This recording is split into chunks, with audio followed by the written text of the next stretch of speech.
Coming up on This Week in Enterprise Tech, Google Fiber rolls out to a new city. Kinda. Twitter gets sued, and we talk all about immersive telepresence. Twiet on the set. Netcasts you love. From people you trust. This is Twit. Bandwidth for This Week in Enterprise Tech is provided by CacheFly at CacheFly.com. This is Twiet, This Week in Enterprise Tech, episode 34, recorded March 25th, 2013. Polly wants a camera. This episode of This Week in Enterprise Tech is brought to you by Ting.com.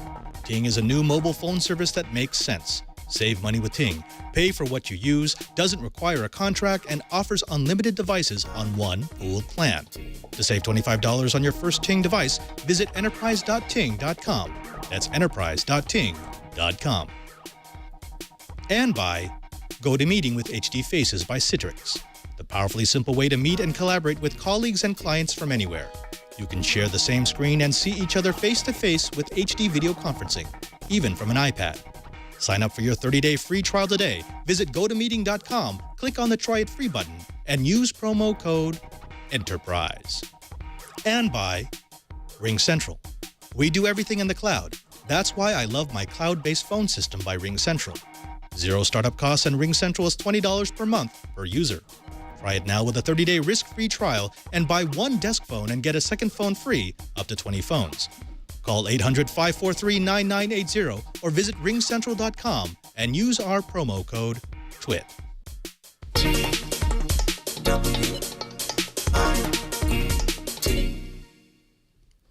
Welcome to Twiet, This Week in Enterprise Tech. It's the show dedicated to the enterprise professional, the IT pro, and the geek who just wants to know how the world is connected. I'm your host, Father Robert Balacer, the digital Jesuit, your guide to all things in the enterprise. And as always, I am joined by a stellar all-star cast, starting with someone in-house, Mr. Mitch Malilai from Polycom. Mitch, thank you very much for coming on. Thank you, Patrick. Thanks for having me. Now, what is your position at Polycom?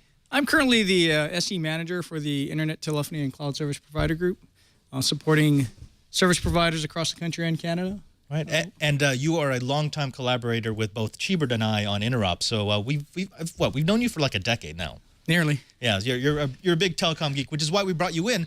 But of course, we've got our standard guests on the panel, starting with the ever-present, the ever-geeky, the geek in paradise, Mr. Brian Chi from ThinLinks. Brian, this is not your office. Where are you right now?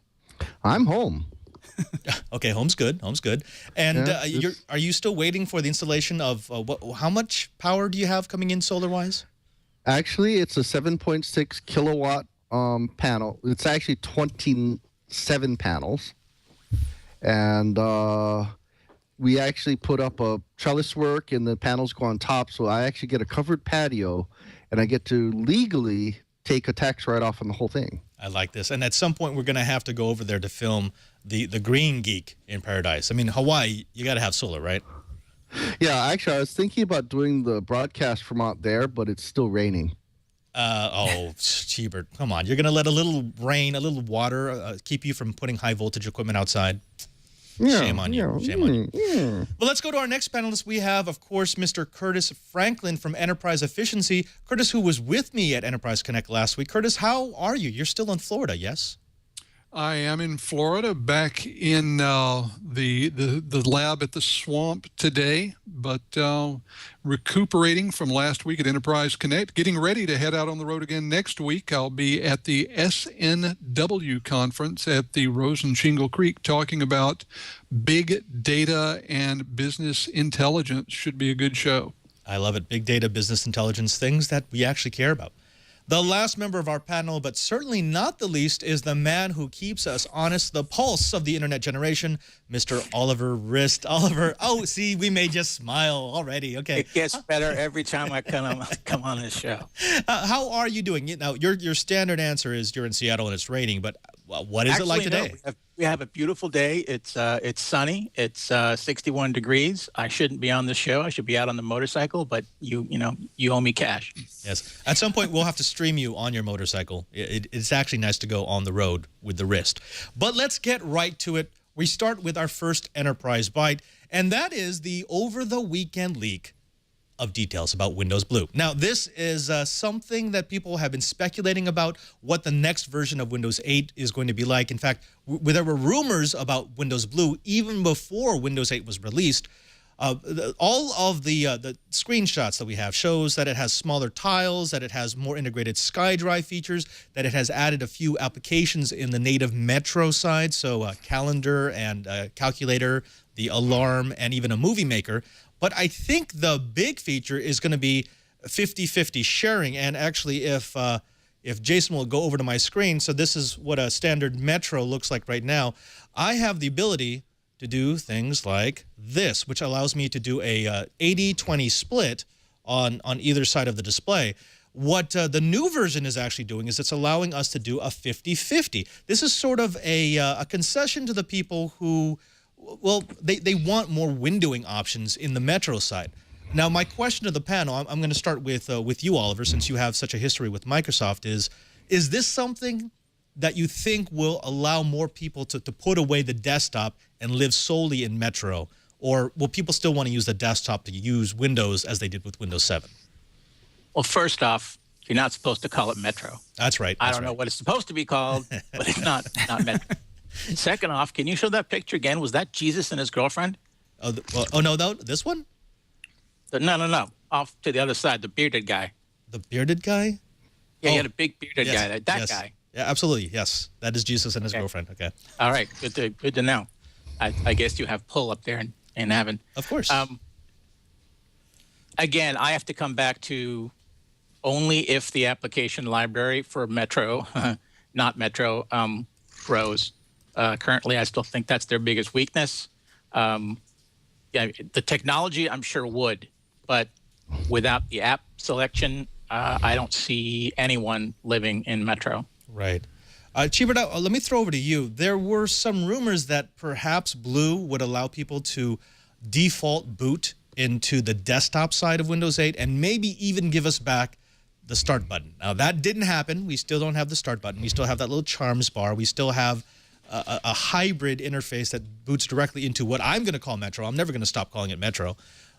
Do you think this is something that people are going to want? I mean, sure, it gives us a few refinements. You can do more things with your tiles.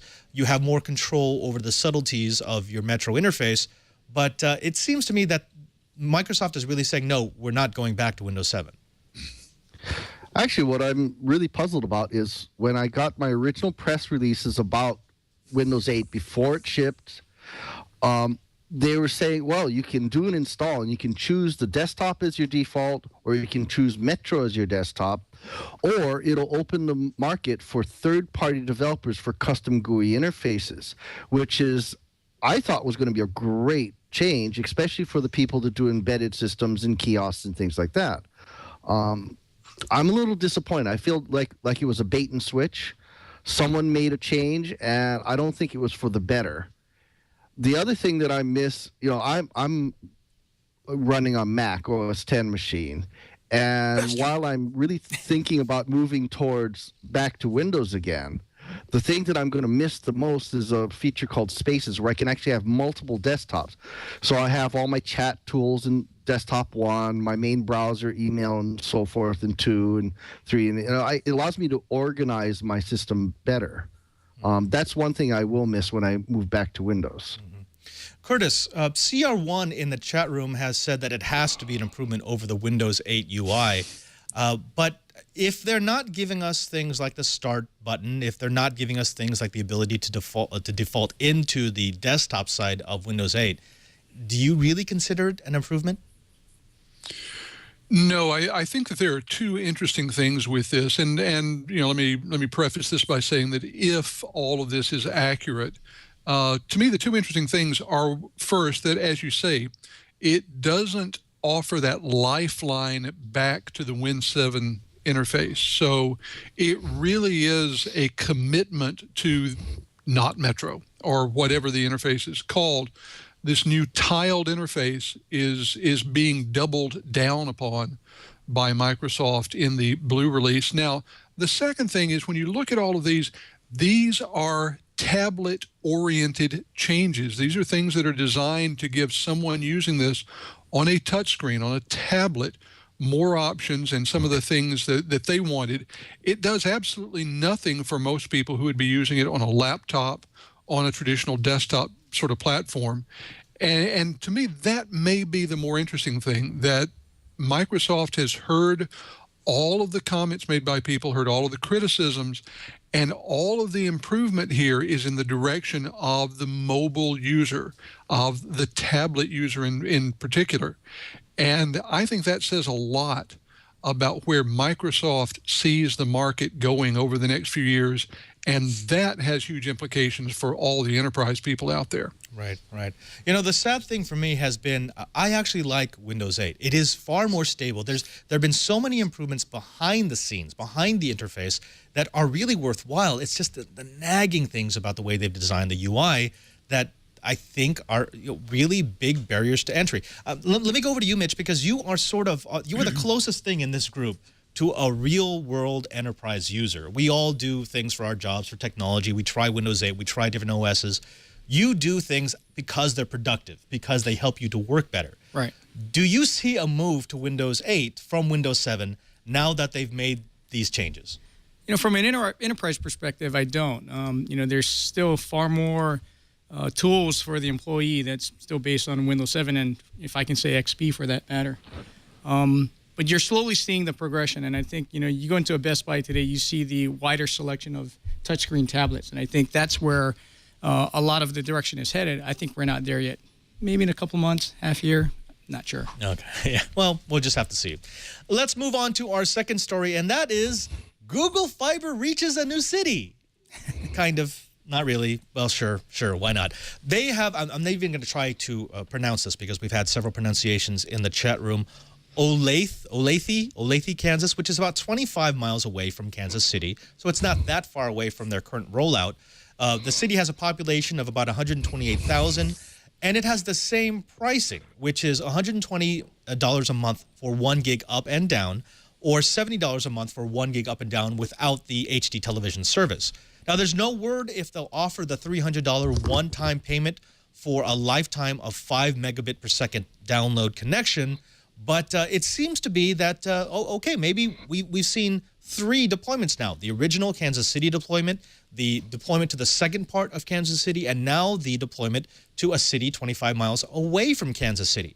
Let me go to you, Curtis. We looked at this as a disruptive move by Google. They wanted something to shock the telco industry or maybe even shame them into providing better service. Do you still hold by that? Is it a disruptive move, or is it, as Eric Schmidt told the press back in December, a real business model that Google plans to expand? I think it's entirely possible that when Google started this, they were hoping that it would be a disruptive influence, and what they're figuring out is that if it's going to have a real impact on all of the services they offer, then it's going to have to be because it's a Google business. I think that if anything, they underestimated the entrenched lethargy and inertia of the incumbent telcos and the incumbent cable systems. Those companies have what they think that their customers are willing to pay for at prices that the market is more or less willing to bear. And it's going to take far more than a single proof of concept in the middle of Kansas, or to be honest, on the edge of Kansas, to make them change the way they do business. So if Google wants to see a lot of people streaming lots of data out there, they're going to have to be the ones providing the pipes. What do you think about this, Oliver? Because it seems as if Google is linking this off of one of their big data centers near Kansas City. That's why they're able to provide such quick rollout. That's why they're able to provide such high bandwidth at low prices. Do you think in order for this to become an actual disruptive move by Google, it needs to roll out into a bigger city or into a city where there are far more competitors from telcos, from Time Warner, from Comcast, from AT&T? Bottom line, do not care. Yes, if they have to move away from the middle of nowhere, I mean, if they deploy in Kansas or Juneau, Alaska, or whatever, no way are the telcos even going to care, right? If they go into New York, I used to deal with telcos in New York, and if you call Microsoft the evil empire, you can call Verizon in that particular city this, the absolutely most evil, despicable empire that there is. They own New York. Okay, if Google makes an inroad there and actually gets customers there, I'll be impressed, and then then it's a disruptive technology because Verizon will have to react, right? But these middle of nowhere hook up to my cheap data center moves, it doesn't matter. Right. Mitch, let me take this to you because you can give us the other side of the equation, and that is, what would users be able to do with a 1 gig pipe? Of course, we like we like things fast. We like getting a lot of data, but what does it change if, say, an entire metropolitan area in San Francisco or New York suddenly gets low-cost, high-speed internet? To be honest, I don't know. I don't know what you can push for that one. For myself as a user, I don't think I even generate or even create a demand for that much traffic. Okay, so it'd be one of those things where it's nice to have, but you don't think the typical user would actually use 1 gig. No, not at all. And actually, your sentiment is echoed by the people in the chat room. There are the regular geeks there, like CR1, who, of course, they want to see it rolled out. They want to see that 1 gig pipe. But there's a lot of people who are saying, wait a minute, I'm getting plenty of good service on what I have right now. I don't pay $70 or $120 a month. Right. So is Time Warner right? Curtis, throw back to you. Remember Time Warner 2 weeks ago, their CTO said, customers don't want 1 gig. We've looked, and the market won't bear that price. It won't bear that service. Was she right?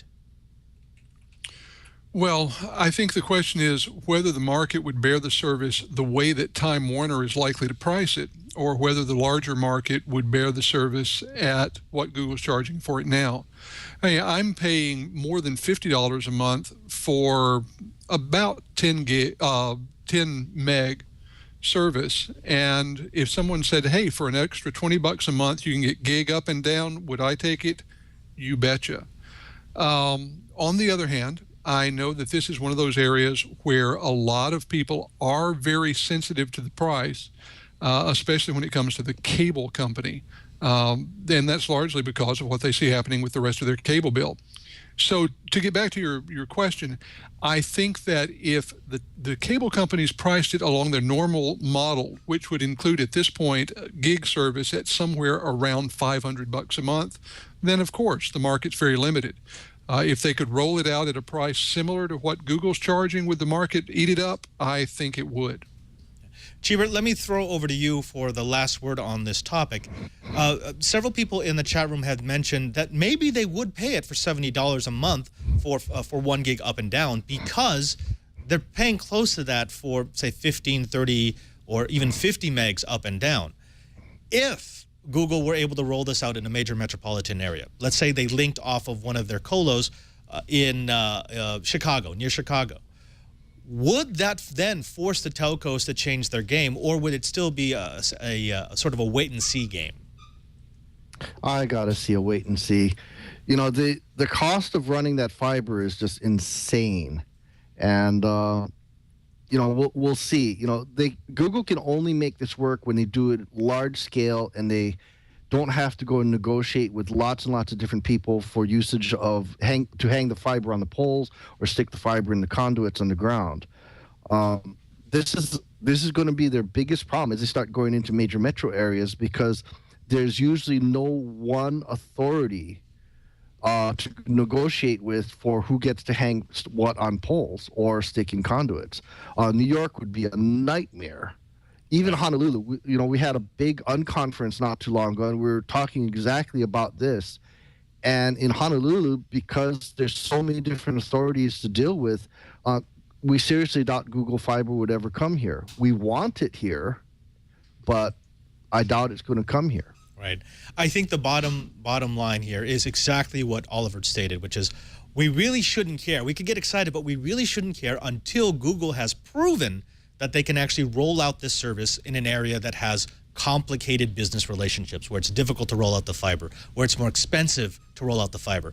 If the deployment number 4 is a town of 50,000 right next to Olathe, Kansas, then I don't think it's going to be all that disruptive. Let's move on to the last bit of our Enterprise Byte, and that is this nice little story about Twitter being sued for $50 million for not blocking hate speech.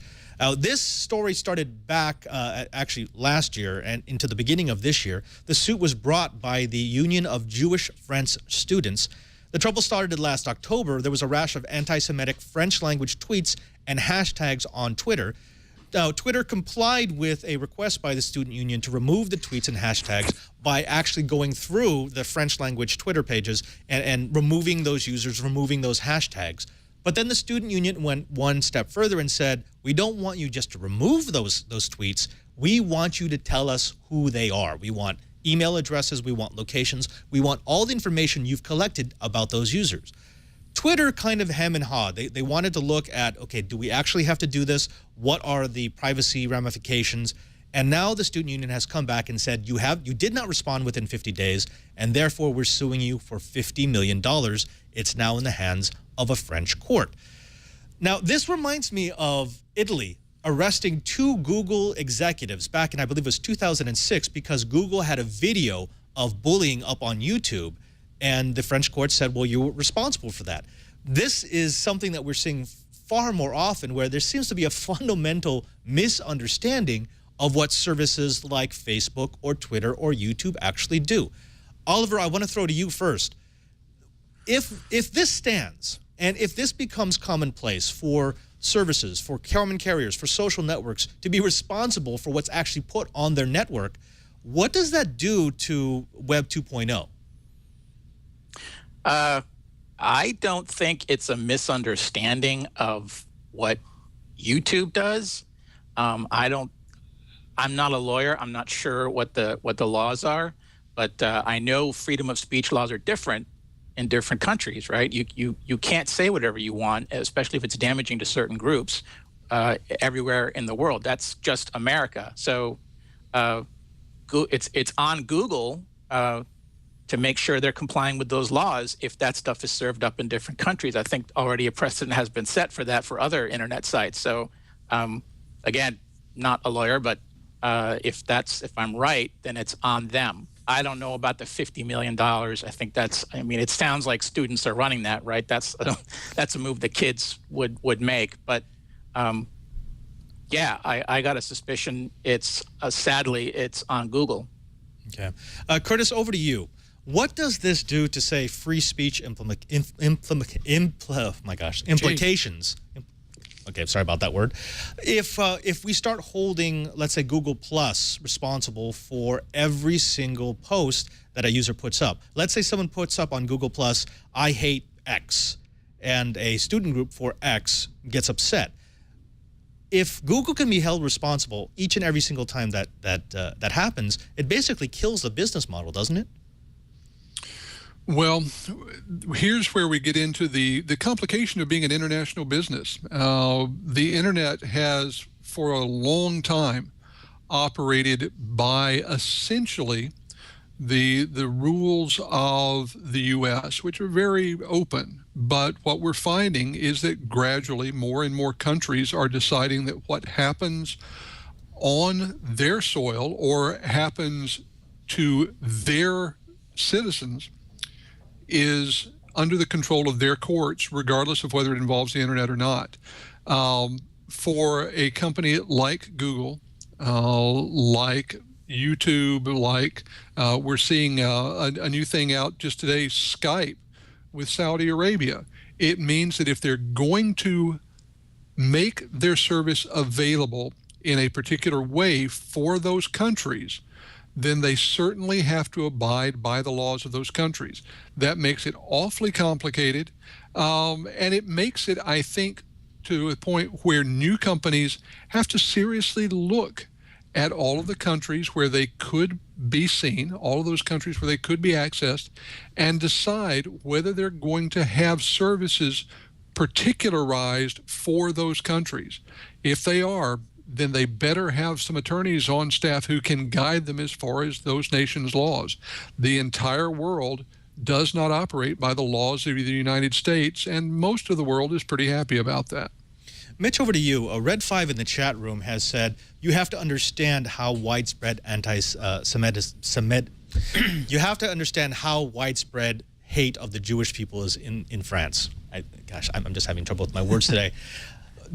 Do we really have to take that into account, though? Because, I mean, free speech is free speech. I mean, it might be a big problem in France, but hate speech is hate speech. Trollish speech is trollish speech. Should common carriers be held responsible for what goes on their services other than taking down when they've been informed? That's a fine line if we cross, right? I mean, you don't want to be too much. You don't want to censor your dialogue too much. At the same time, you need to be sensitive to those. So, I have no opinion on it. I think we try to be as openly as possible. Yeah. In areas like this, it's a red flag or area of concern. Chibert, over to you. You've done actually some work here in your reporting for Enterprise News on what happens when speech gets impinged upon. What are the chilling effects of saying I can sue you for not going as far as I would like you to against these people who have offended me? Da, Tovarich. You're going to have the KGB calling you a write-up. Okay. No, this is a really big deal. You know, when you start playing with free speech, it's a very slippery slope. And, you know, what these students keep forgetting is, you know, they've got some organizations in France that would absolutely love this kind of power. And, you know, even though I did a little work with the DGSE, they don't want to go down that slippery slope either, because they're going to get bogged down with trying to just police this. Look at what happened to Russia. I mean, really, the KGB became a huge employer just to keep track of who's saying what on what public venue. I don't think we want to go there. So my opinion is, don't do anything. It's free speech. Let it go. You know, if it's in bad taste, yeah, maybe you might want to consider asking them to take it down. But it should be free speech. Let's not turn any spigots on here. It is free speech, and you know, I think some of these governments would be best to let it go. But Chibert, do you know who's not trying to impinge on your free speech?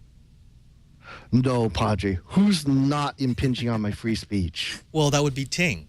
You see, Ting is a no BS mobile provider. They use Sprint's towers to give you the service that you want at the price that you need.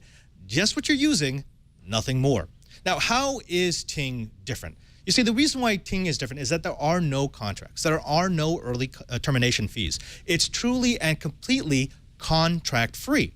Now, there's no bundling or ride-along services. They're not going to try to make you pay a massive price in order to get their service and put a bunch of stuff you're not going to use. You choose from extra small through extra large service levels for voice, minutes, text messages, and megabytes of data, all which are billed separately. There are no overage charges or penalties. If you use more than you thought you would, you just pay for what you used. You also get credits on unused services. If you use less than you thought you would, Ting drops you down to the level you hit and credits the difference on your next bill. Can you imagine a provider actually giving you money back? That's what Ting does. Now, there also are no add-on charges. Voicemail, caller ID, tethering, hotspot, three-way calling, call forwarding, and other features are all part of your service, no additional charge. You get unlimited devices on one plan. You get to share pooled minutes, messages, and megabytes, and each device on a plan costs you a flat $6 per month to access your pool of resources. Ting also gives you a powerful online account control panel. You get to take control of your account, your usage, and your bills in one powerful online control panel. You get to see exactly what you're using it when you're using it. Now, they also give you a no-holds customer support experience. You get to call them at 1-855-TING-FTW anytime between 8 a.m. and 8 p.m. Eastern Standard Time, and a real person will pick up the phone. You get excellent online support as well at help.ting.com, which has active customer forums, a simple and powerful help ticketing system, video tutorials, video startup guides, and much, much more. Now, here's how Ting works. First, you purchase your mobile device from Ting, which you will receive in 2 to 5 business days. Then you activate your device with Ting, and you have the option to select a new phone number or port an existing one. Finally, you select the monthly minutes, messages, and megabytes that you think represent your usage, and Ting will bill you at the beginning of your payment period. But you will not be charged or credited in the following pay period on anything other than what you've actually used. So here's what I want you to do. If you're listening to me today on the Twit Network, visit Ting at enterprise.ting.com. Save money and better manage your mobile phone usage with Ting. Check out their savings calculator and see how much you or your company can save. Twiat viewers also save $25 on your first Ting device when you sign up. So visit enterprise.ting.com and start saving today. And we thank Ting for their support of This Week in Enterprise Tech. Let's get right back to it. We're talking unified communications. We've got this wonderful little article written by, Curtis Franklin from the Enterprise Connect conference last week in Orlando, Florida, who was talking a little bit about, what the newest, the latest, and the greatest is in enterprise communications, specifically unified communication, real-time collaboration, and Microsoft. So I want to throw it to the panel. Let's start with you, Mitch, because you are our resident expert in telecom. When we say UC, when we say unified communications, what are we referring to? It's a convergence of both voice and video. It's giving you that real, true video experience, or actually a collaboration experience. That's what UC is to me. There's tons of people that have different interpretations, but I think UC is that convergence of voice and video. Okay. Cheever, when we talk about RTC, real-time collaboration, it's actually something that's been around a long time. From the very first time someone had a face-to-face conversation, they were real-time collaborating. But there's been a lot of buzz in the last two years about RTC, specifically about web RTC. What is that? Well, WebRTC is just an extension of a lot of the programming toolkits for web browsers. HTML5, we've heard this big argument about Flash versus HTML5. Well, one of the things that HTML5 does give us is a richer set of toolkits for opening real-time communications between different browsers. Since we're skipping around, if we could go and hit that webrtc.org demo, there's actually a demo video of a Chrome web page and a Firefox web page actually talking to each other and sending video back and forth. It's actually kind of a cool thing in that the browser has been capable of doing this. There's no reason why, but there wasn't any plumbing behind it. And what these guys are doing is they have two HTML5 enabled browsers with the new WebRTC toolkits behind them, and they're opening up video conferencing.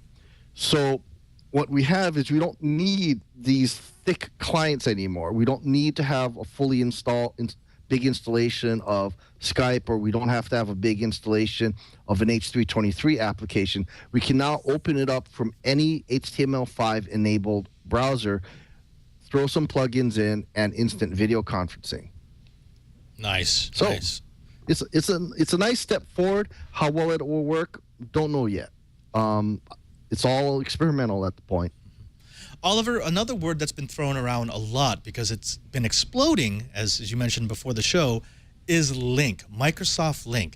What is Microsoft Lync? To the layperson who maybe is just purchasing a brand new version of Office, what is that Lync icon that they see? Actually, I don't think it comes with Office, but I think it comes with Office 365. Lync is something I miss. That's one of the most painful things that I missed when I left Microsoft. You become completely addicted to it. It works with your phone. It works with your computer. It works with your mobile phone. Doesn't matter. Everything just connects. You can, as far as deleting or adding people to a conference, it's just there. Click, click, click. Collaborating, boom, document pops up, desktop pops up.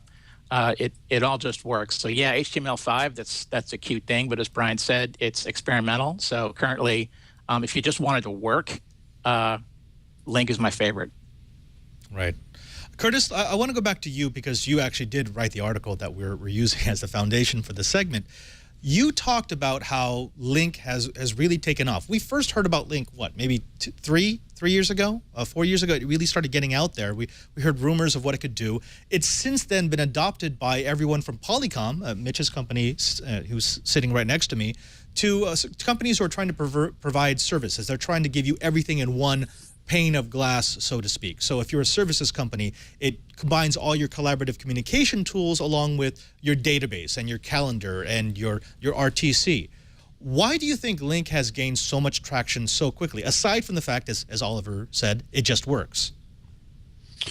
Well, I think that there are three things at work here. First, as Oliver said, it works, and we can't really discount that when it comes to the enterprise market. People in the enterprise world like solutions that are true solutions and not just hobbies for their employees.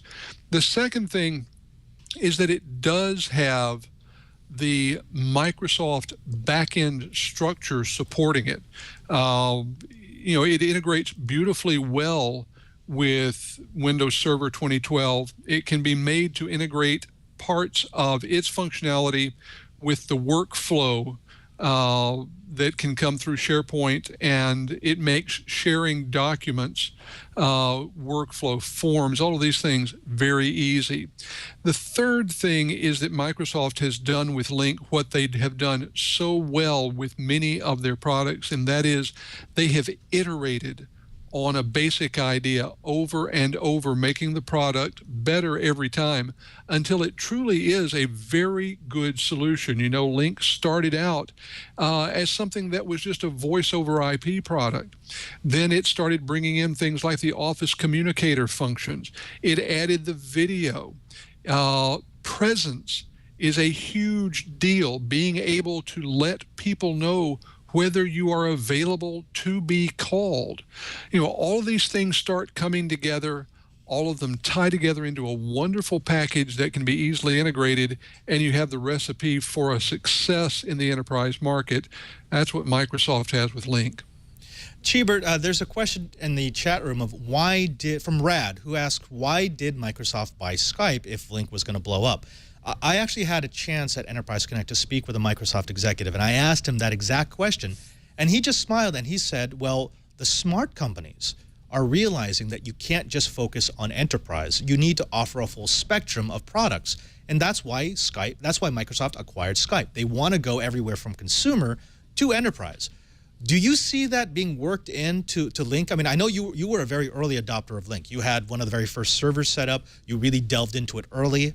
Do you see Lync going both into the enterprise and maybe coming down into the consumer space in the form of Skype? Well, actually, Lync has had some it hasn't been fully integrated, but there are gateway capability that you can actually link to Lync, yeah. I actually started talking a little bit about it in an InfoWorld article on Lync 2010. I actually had a chance to interview the product manager, Francois Dorimou, and very interesting. And what really struck me was the ability to have the scalability to go. We actually did a demo. He actually searched through his federated links, found a person that was still available. The little orb next to his name was green. Started a chat, asked if he was willing to do a video chat. And without having to change anything, he opened up a video chat from Honolulu to Georgia.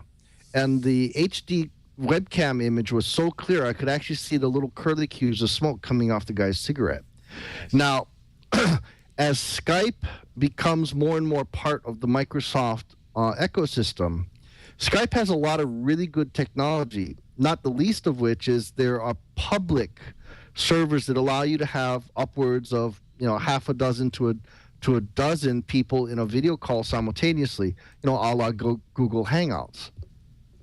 I've been using it for a while, and there's really no reason why adding that functionality into Lync so that Lync can go back and forth between Skype and Skype and corporate Lync through some sort of federated link. I think that's something that we'll probably see. I'm predicting we'll probably see it within the next 6 months to a year. And I think that will be very, very exciting, especially as you start creating these federation links so you can apply business rules on when and how people can use those external links. That way you don't run afoul of regulatory issues on external communications. Right. Let me throw the very last bit on this segment back over to Mitch. Mitch, there's a couple of people in the chat room who are saying, well, why would you, a Polycom employee, like Link if it seems to be competing with Polycom, right? I mean, doesn't Link take away business from you? Why is Polycom so big on Link if it seems like that could be something that would threaten your business model? It's yes and no. Polycom's in the business of selling UC infrastructure. So yes, the bridging infrastructure is a component to that. With Link, we can take advantage and provide Link users the means of UC communications and bridging services. So I think it's a win-win situation for both. We enhance the product a little further, if I could say that. And we're not in the business of competing with a call control platform. Link would do that handily. Like Curtis mentioned, it evolved into a much richer, feature-rich product.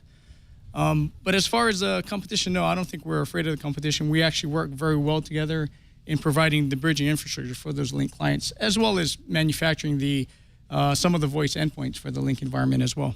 In other words, it's a really big field. It's a really big playing field, and there's a lot of room for a lot of different competitors that are offering slightly different solutions. Yes, as you look at the enterprise landscape, Link by far, or Microsoft by far, owns that business. Right. And with the Link and what it has become is just phenomenal. I mean, the take on Link is just increasing phenomenally. It's just, it's out there everywhere. Right. And, speaking of that vast field of competition in telepresence and telecommunications, I'd like to take some time out to talk about our next sponsor. And that, of course, is Citrix with GoToMeeting with HD Faces. Now, meetings are essential to the way that we want to work. You have to meet with your colleagues, with your friends, with your coworkers, with your clients in order to find out where you need to be, how you stay competitive.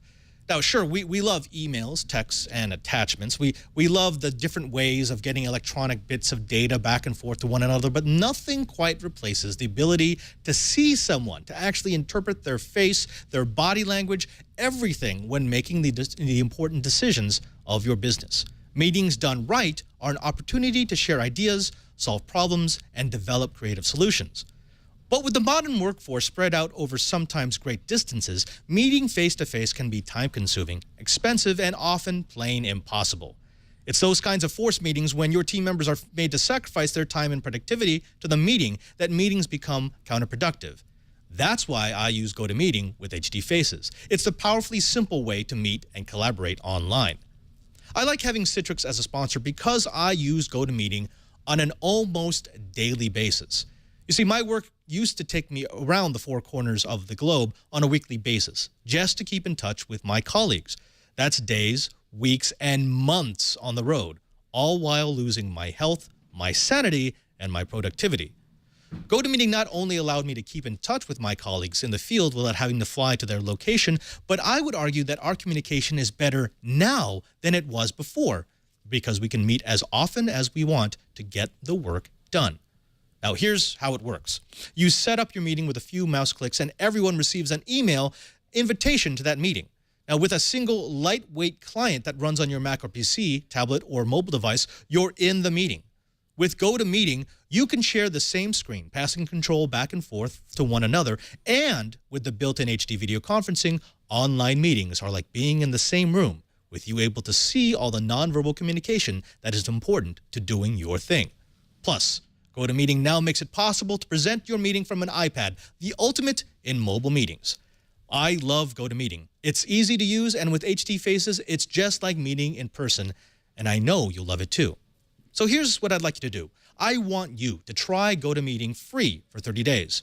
Don't wait. For this special offer, visit GoToMeeting.com, click on the Try It Free button, and use the promo code ENTERPRISE.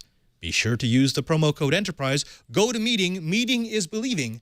And we thank Citrix for their support of This Week in Enterprise Tech. Let's get to the heart of the matter. We're talking all about telepresence and telecommunications. We've hinted to this. The second segment was sort of a primer, but now we're going to get in. It's the prize fight, and we're starting with you, Mitch. When we talk about immersive telepresence versus teleconferencing, what's the difference? Why do we have those two separate categories? Immersive telepresence is just like being there, right? You get the full video experience. Not only that, the audio component has to be there as well. And then the collaboration aspects, whether you're sharing content via a spreadsheet, a PowerPoint, whatever it may be, or being able to do a whiteboard session. So the immersive telepresence really gives you that capability as if you're just there. Whereas the regular teleconference is kind of like, I don't want to pick on anybody, but having to talk via a Hangout or Skype, that's really the teleconference experience, at least for me. You get the, not the richness, but at least you get the video communications, but immersive telepresence is almost as if you're being there. Right. Curtis, over to you, dealing with enterprise executives mostly. Do they understand the difference between immersive telepresence and teleconferencing? I think that they understand the difference. The problem with a lot of people is that they've never really taken part in an immersive teleconference. It really is an entirely different world. The basic video call is something that most of us are aware of, even if our use of that technology is heavily dependent on the culture of our particular organization. The truly immersive video conferencing, though, is a high bandwidth, high dollar kind of experience that only the largest enterprises tend to have access to, or at least historically only the largest enterprises have had access to. I think it's going to be interesting to see how developments in technology, how growth of bandwidth will let more companies take advantage of this, and maybe we'll get more people who can actually know what they're talking about when they say they can tell a difference. Oliver, this has been a long heard cry that we want video, that we're ready for video, that enterprise, that consumers can use video, will use video, and yet we've seen year and year again, the numbers don't quite match up, the technology isn't quite there. Have we actually gone over the cusp? I mean, is video now expected not just as a feature, but as something that better be part of your collaborative suite? I'm going to say no, but the funny thing is, you work in the Microsoft Office, every PC is equipped with a camera as a matter of course, and yet no one uses it. I've been in maybe one meeting where people asked for video, and most users, A, couldn't figure it out, and B, didn't want their faces shown because they were in bed or something. I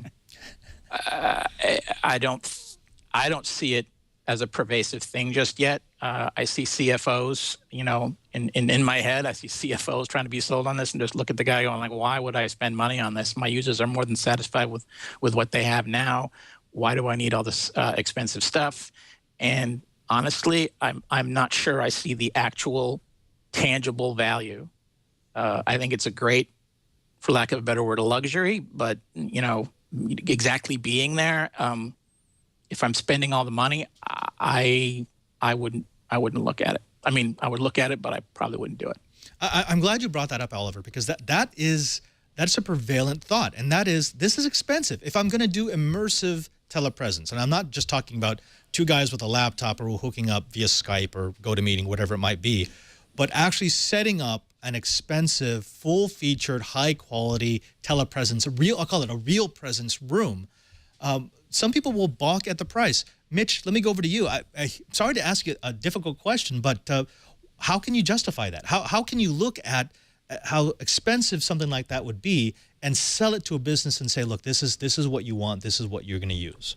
Again, it really depends on the enterprise and the need for their communications. Not only that, the distance as a barrier between the people that need to communicate.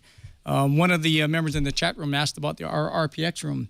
And our RPX rooms are phenomenal. I mean, they literally give you that virtual experience as if you're right in front of talking to a person. In fact, I could be walking in the back of the room and speaking, and the audio components are actually moving with me from the audio experience that they hear. So, that live UC capabilities is great. It's a luxury item, yes. But if you have teams that are traveling, and you travel the four corners of the world, if you could get that same experience and reduce your travel, your carbon footprint, it's something that has value for the enterprise. You've got a friend in the chat room, Blue MM, who has actually been on the show. He's an employee at Microsoft. He's one of the coolest guys you'll ever meet. And if you show the product camera, he's mentioning that at Microsoft, they don't go over the computer. They have Polycom phones and headsets, and this is how they collaborate. They use products like this to make it easier to switch between a phone call and a video call or a collaborative call. Now, a product like this, would you put this more in teleconferencing or would you put this in immersive telepresence? I'll put them more in as a teleconferencing device, right? Something that's on the desktop for the average user. Or, some folks say that would be more of a managerial level. We can't power this up right now because we don't have a PoE brick, but we saw a little bit of this in the demo of the VVX. That's actually, I think, a 3-year-old video, and so your products have evolved since then. But one of the nice things about the Polycom system is that you can start with a phone call, SIP initiate it, and then switch it over to a video codec and switch it over to a collaborative, say, laptop conference. Cheebert, let me throw this over to you. Do you understand, or do you think academia understands the difference between something like this, teleconferencing versus telepresence? Academia has been using traditional video conferencing for a very long time, especially when we have postdocs traveling all over the world doing their research and then needing to do presentations back to their PhD committees and so forth. Actually, the better question is how much is this used by the military?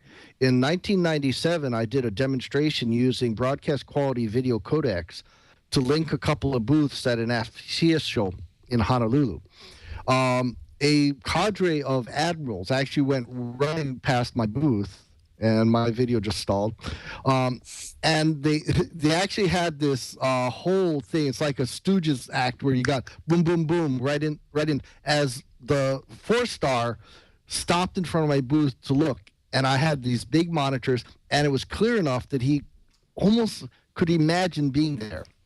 And so we actually built a wall for this particular admiral. What he really and truly wanted was these proverbial wall of glass. He wanted something that looked like 2 conference rooms separated by a pane of glass. Now, what really makes this kind of interesting is they would leave it up all the time so that the various commanders all around the theater could talk to each other just by walking into the room. They didn't have to fuss around with text because it was always up.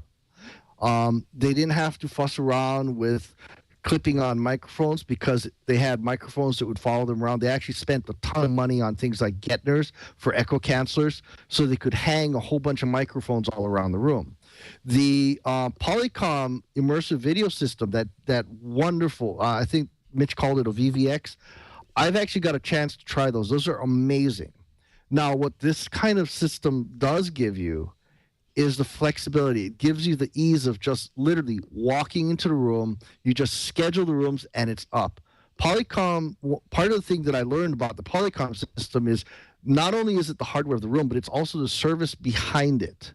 Right. So that when someone says, I want to go and do a video conference, it's all set up automatically so that the executives just walk into a meeting room.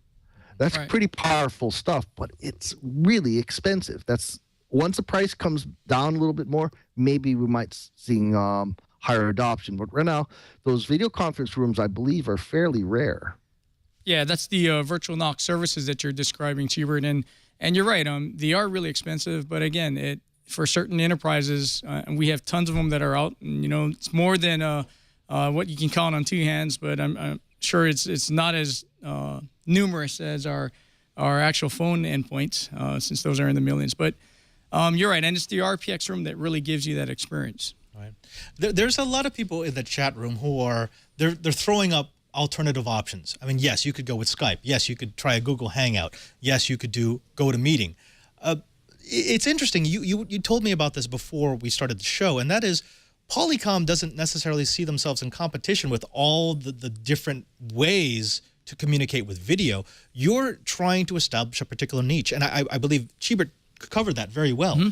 Your hardware is, we call it pricey, but it serves a very specific function and it does it very well. How do you think your solutions, your real presence, your solutions, your teleconferencing, your telepresence, immersive telepresence solutions stack up against what's out there?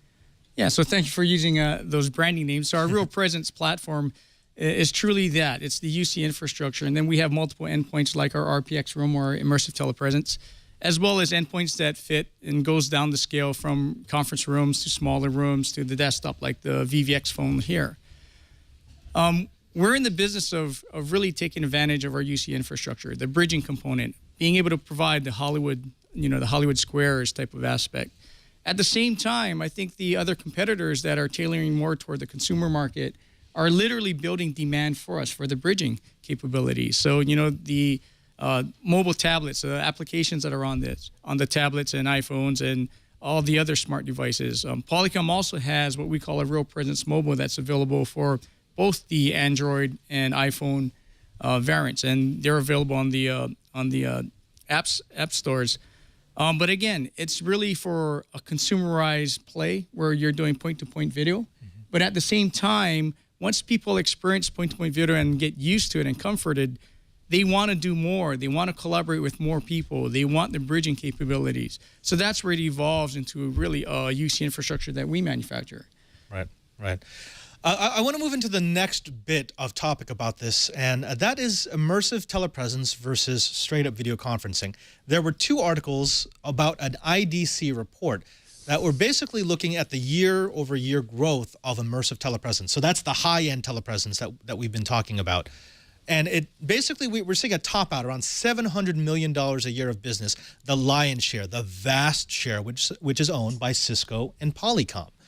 But what they've seen is a slowing of growth, not negative growth, but a slowing of growth in favor of more consumer-based technologies. As you mentioned, we're seeing more use of tablets. We're seeing more use of mobile devices. We're seeing more use of, say, Lync on the desktop.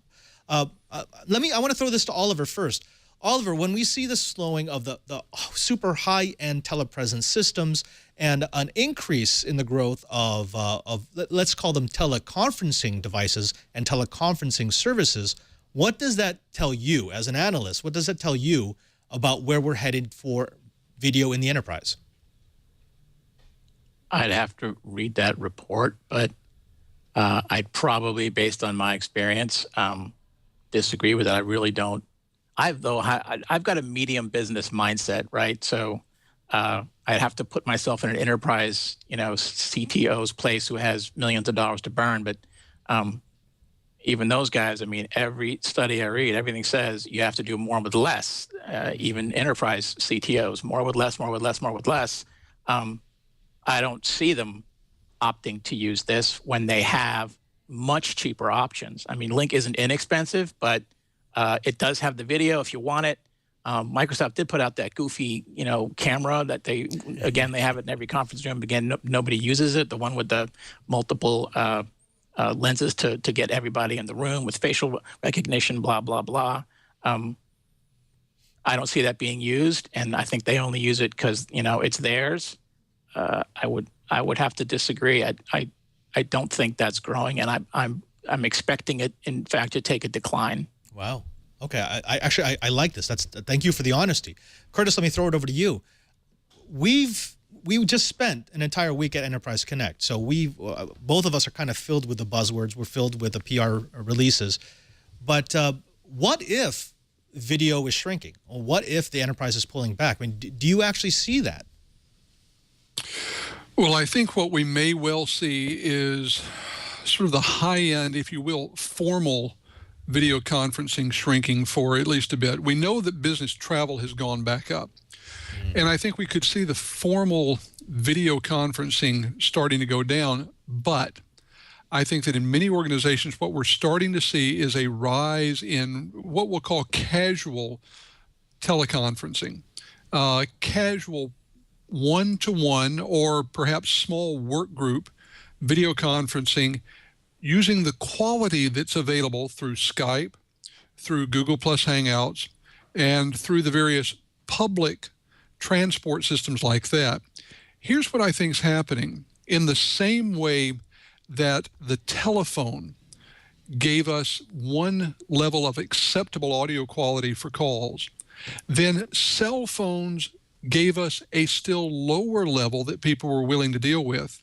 We're starting to see people's idea of what is acceptable video go down. For the longest time, the only video they really saw was television, and that's a very high quality standard for most enterprise or personal systems to match. Now that people are becoming more used to things like FaceTime from Apple, Google Plus, Skype video, they're seeing that they can have an acceptable video experience with a much lower video resolution and quality. That's why I think that companies are looking at this point-to-point, person-to-person casual video as something that they're willing to allow and even encourage, while the high-dollar systems, they are taking a much deeper look at and a much longer look at when it comes to most buying cycles. Mitch, I want to throw this over to you, and I don't like beating up on guests, but these are really good points, both what Oliver and Curtis are bringing up, and that is people are looking to save money. People are looking for good enough quality. People will look at Skype to do interviews. People will look at GoToMeeting to do collaborative efforts. People will look at Lync because it's, say, built into their enterprise network as it is. So if that's the case, where does that leave Polycom? And let me go one step further. Polycom has a unique position in the immersive telepresence and in the video conferencing field because, A, you're one of the only single players left. Most of the other players have been acquired. B, you use open standards. Yes. You believe in letting others use your technology. So where does that put you manufacturing both really high-end, mid-end, and even sort of consumer-level peripherals for video conferencing, video presencing? I'm going to start with this. Curtis mentioned some interesting topics, and obviously some of that has been realized. But much like the cell phone, I mean, we've lowered our tolerance to the audio experience, right? People that were very mobile would experience a lot of dropped calls, and we've learned to accept that. I think with the consumer markets, or at least the folks that are using Google Hangouts, Skype, they are, again, tolerating the lower video experience. Much like what HD Voice did for the audio components, where you get that high fidelity, people start appreciating that. And I think as people start using more enterprise-grade UC or infrastructure or just enterprise-grade video capabilities, they'll start to demand that need. And I think that's where the demand for video is starting to go up. Not only that, there's other personal habits. I think women are very self-conscious of being on camera, and I think that's where usability is being rejected. At the same time, from a person that actually managing people or somebody that really is interested in seeing what type of body language is conveyed, like an interview, or even speaking to your direct reports. I think that's where video starts building confidence. Right. And then the last thing I think would be the ease of usability. So in the past, video has never been a simple thing to fire up and conduct. Well, I think today we're making more improvements in making that simplified. I mean, being able to walk into a conference room and like what Brian hinted, Chibert has hinted to, where the VNOC would have the meeting already queued up. Well, with our endpoints, our HDX is our group series, and how we integrate with Microsoft Lync, when that calendar comes around, that resource in Lync is already well aware of that conference, and it'll actually be ready to start. So the user simply presses a join meeting, and the video conference has started. So usability would be another thing. But I think where we're at with the familiarity of consumers with the available applications, I think that will build the demand for UC infrastructure. Right. Chibert, I want to throw over to you, because both of us have used Polycom equipment extensively. And I have to say, the gear that I used from Polycom even 5 years ago still outstrips most of the gear and services I use today. Even some of the really high-end, say, cloud-based, non-premise-based services and offerings. But yes, there's a price to it. My question to you is, do people understand what you get for the increased price? Can they conceptualize the increased quality, the ease of use, that ability to not have the 5 minutes at the beginning of every meeting where you're fumbling with technical issues, but you've just done something as simple as dial a phone number and hit video. Do people get that, or is that sort of lost in translation? Well, what you're seeing on the screen is a product that I played with way back when it was produced by Microsoft. This is called the Microsoft Roundtable. It is now a Polycom product. It's a very sexy webcam and speakerphone. And what it does is it actually takes 5 webcams, hits a 45-degree mirror, and stitches it together into a 360-degree panorama. And by using the directional microphones, it will actually do a digital tilt, pan, and zoom so that whoever's talking around a round table, it will automatically center on their face. I love it. It's a really, really cool product, but it is very expensive and did not sell great. So one of the things that a lot of people say is the technology has been there for quite a while. There's a lot of really cool things that can be done, but is the market really ready for it? And I guess it really starts coming down to, is it good enough? Can a $60 Logitech HD cam do just as well? Now, one thing I do want to point out to a lot of viewers is that setting up this, just my laptop for Skype, has been kind of a pain. We always have Skype problems. Skype is not real tolerant of jitter. So one of the things that you start getting on the commercial systems like H323, the traditional video conferencing, is they will sacrifice video in favor of audio, but they have some very, very sexy forward air correction built in. And that's what Link is all about. Link has some amazing forward air correction, so it's almost an in-between of, it's not Skype, it's not H323, it's something in between, and I can see a lot of merging of the two technologies. Yeah. All right, I want to go one last time around the horn just to sort of wrap this up. Oliver, I really do appreciate sort of the honesty that you brought to this, because I think I tend to gush. I love the technology. I've played with it a lot, especially at Interop. But you really give us a nice perspective of, if I'm buying this for my business, this is what I would actually do. My question to you is this. What would need to change for you to start considering one of the higher end solutions? What would have to change either about the way you do business, or the pricing structure of gear, or the service structure offered by, say, Polycom, Cisco, Tandberg, whatever it might be?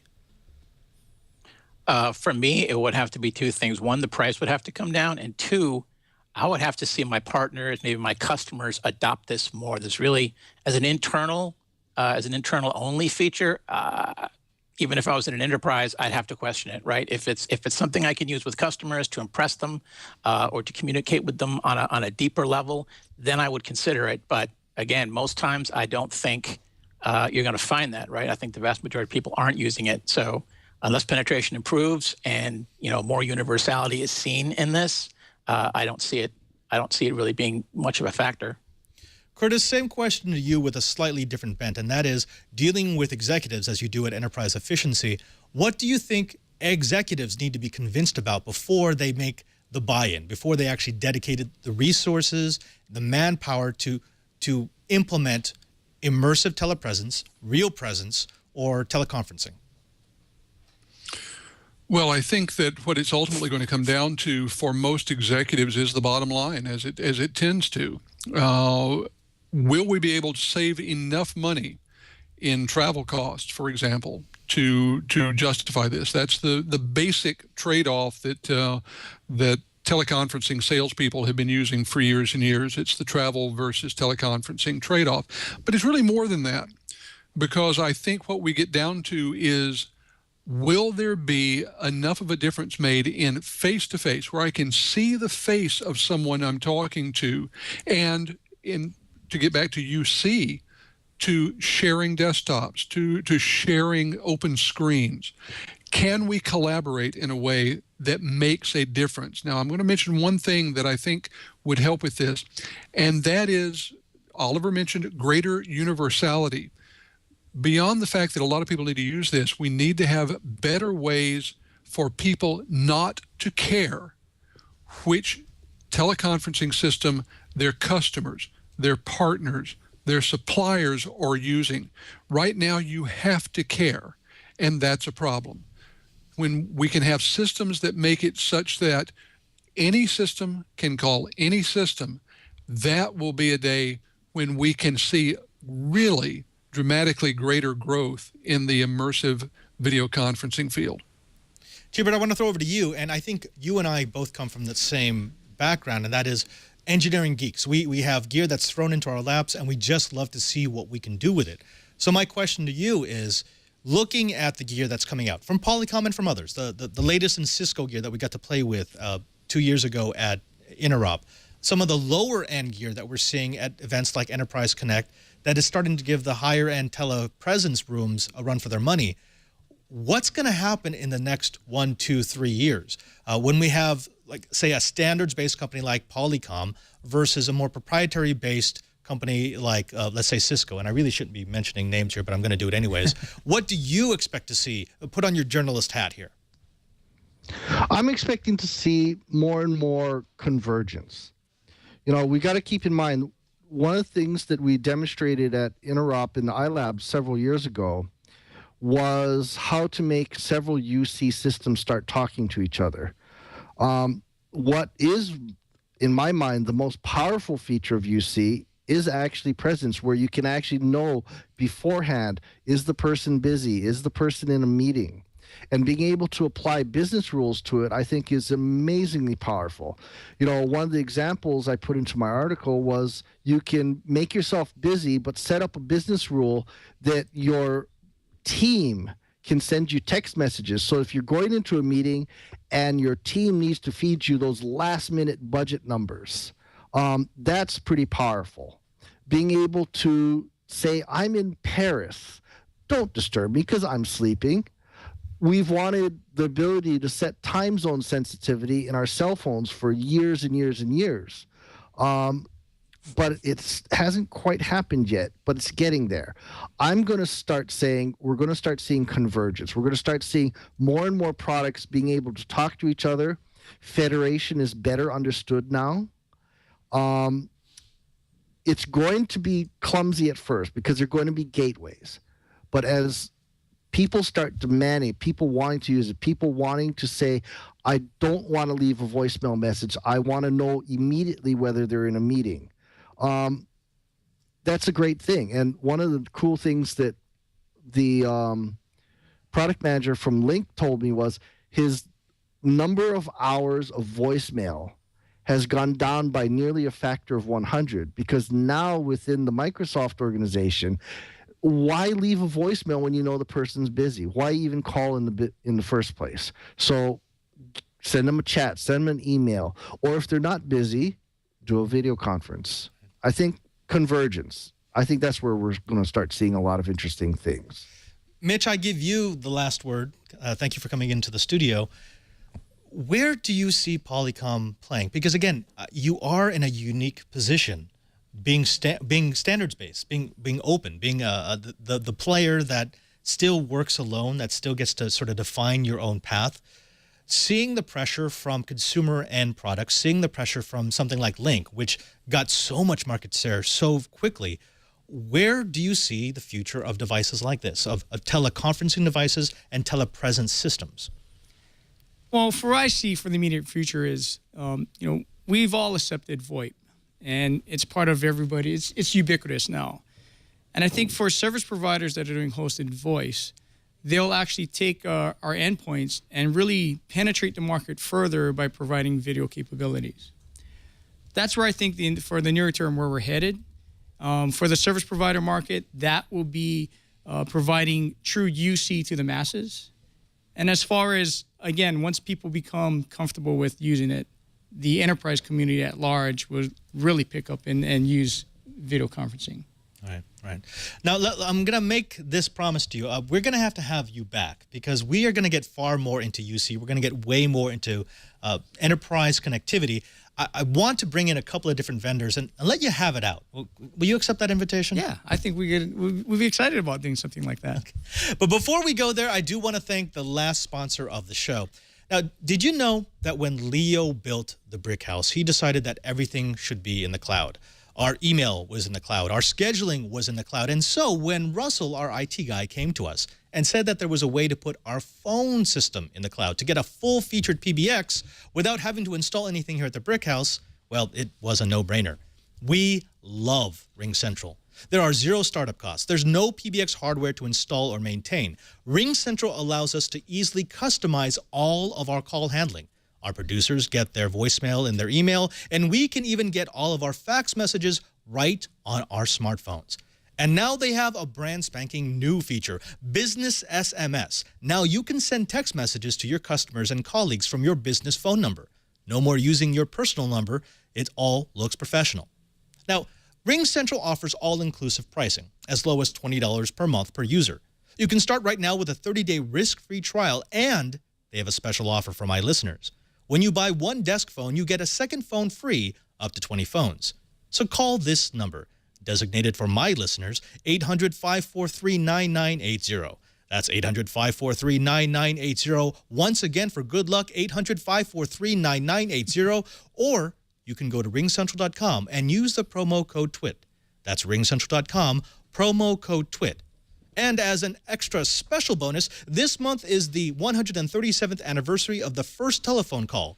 RingCentral conducted some market research and has some interesting stats on how much has changed since then, especially for work. For example, nearly 80% of adults now use their mobile phones to text for business, with 32% even closing business deals via text. Check out RingCentral's infographic with more interesting stats like this at blog.ringcentral.com.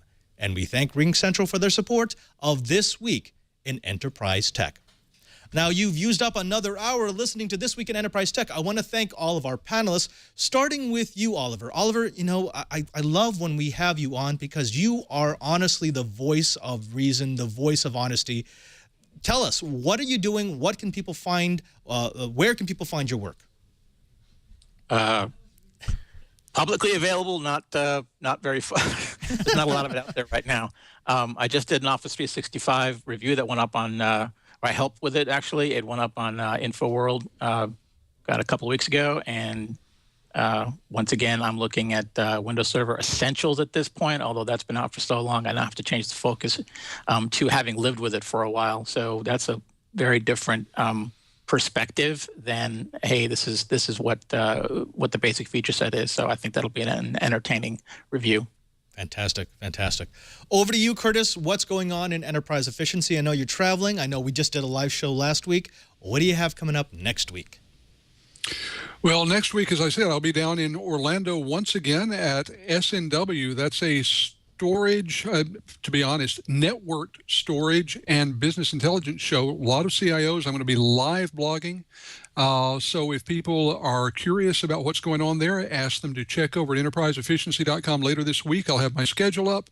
Would love for them to follow me. Let me know their comments and questions while I'm down there. And Chibert, the geek in paradise, the man with the sometimes frozen Skype account. What's going on in Hawaii? Well, happy Easter, everybody.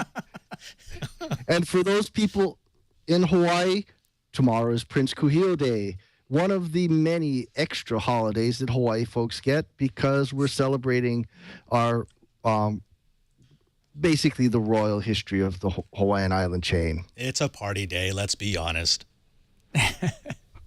Tonight would be the party night. Yes, okay. And our other Hawaiian, Mitch, thank you again for coming on. Thank you for coming into the studio, for driving up. It's always a pleasure to talk to you. But what are you working on? Where can people find out more about Polycom? Where can people find out more about topics like immersive telepresence?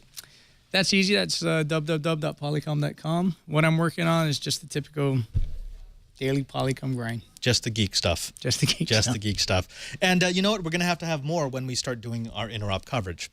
Now, I also want to thank everyone here at the Brick House who has made this show possible. Of course, that's Jason, our superb TD, who herds cats and makes this show actually work. Karsten, my super producer, but also all the engineers who put everything together to make This Week in Enterprise Tech just work. Now, I want to reach out to you, specifically to the people who are listening to this show on a download.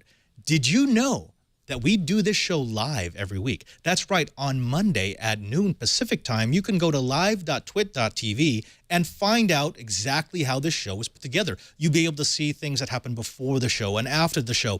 You'll be able to see things that we get to cut out. You see, we like to show you how the sausage is made. Now, while you're there, why not log into our live chat room? That's right. Twit has one of the most engaged chat rooms still left on the planet at irc.twit.tv. There you'll be able to find people who have just been with Twit since the beginning, some of the most brilliant engineers and some of the funniest trolls. Yes, I'm talking about you, Red 5 and Foreign Source. Also, why not drop by our Twyat YouTube page at youtube.com/Twyat. We're dropping all of our new videos there, and you'll be able to, contact me directly. Hit me up in the comments, and I will reply as soon as I find a connection. Also, you can follow me at Twitter, at twitter.com/PadreSJ. In fact, I'd love for you to follow me on Twitter so that we can converse about future topics for the show, and you can ask your questions about what's been going on in the life of the Digital Jesuit. Finally, I want to thank Cyberdog in the chat room for doing our show notes. He really does help us put things to paper so that it can make more sense when you're watching us later on. I'm Father Robert Balacer, and I'm reminding you, if you want to know what's going on in the Enterprise, just keep Twyat.